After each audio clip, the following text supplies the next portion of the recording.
We have rolled out a dedicated layers panel in the Certificate and Badge Builder, so you can see stacking order, lock elements, and catch broken custom field placeholders before publishing.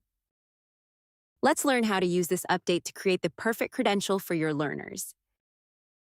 Head to the Credentials tab inside the Membership section and open the Certificate or Badge Builder. Select the Layers tab in the left sidebar. Click the lock icon to protect an element or the trash can icon to remove it. Click rows to select, then drag to reorder them.